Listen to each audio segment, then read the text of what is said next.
আমাদের কারোরই অজানা নয়, এই পৃথিবীতে যত পশু পাখি প্রাণী আছে সবার একটা করে হৃৎপিণ্ড থাকে। কিন্তু ভাই আজকে আপনি যে প্রাণীর কথা শুনবেন তার তিনটে হাড়। হ্যাঁ, আপনি ভাই ঠিক শুনবেন, আমিও ভুল বলছি না। অক্টোপাসের তিনটে হাড় থাকে। কিন্তু কেন এমন হয়? এটা কি কোনো সায়েন্স ফিকশন, না এটা প্রকৃতির অবিশ্বাস্য ডিজাইন? আপনারা জানলে অবাক হবেন যে অক্টোপাসের রক্ত কিন্তু লাল নয়, তাদের রক্ত নীল হয়। কারণ তাদের রক্তে হিমোসায়ানিন নামক একটি প্রোটিন আছে যা কোপার ভিত্তিক। এটা অক্সিজেন ক্যারি করে কিন্তু ঠান্ডা জলে কাজ করার জন্য কম কার্যকর। তাই শরীরের প্রতিটা অংশে অক্সিজেন পৌঁছাতে তাদের তিনটে হৃৎপিণ্ড দরকার হয়।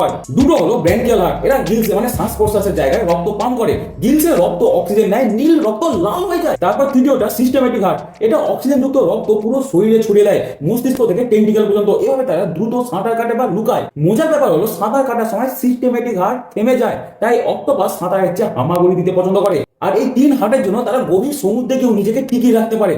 তো অক্টোপাসের তিনটে হার্ট শুধু নয়, এটা তাদের সার্ভাইভাল সিক্রেট। কি মনে হলো আপনাদের কমেন্ট করে জানাবেন। আর যদি ভালো লাগে অবশ্যই লাইক শেয়ার সাবস্ক্রাইব করবেন। ধন্যবাদ।